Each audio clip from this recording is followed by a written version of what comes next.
গলায় মা ডাকটা শুনত সে, মনটা যেন জুড়িয়ে যেত, ভুলে যেত সে সব অপমান যন্ত্রণা।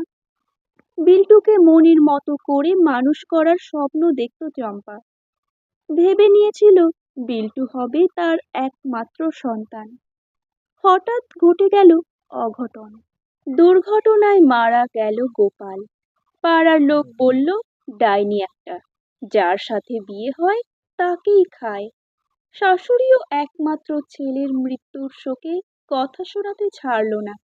গোপালের মৃতদেহের সামনে বসেছিল চম্পা। হঠাৎ আঁচলে টান পড়তেই দেখল বিল্টু।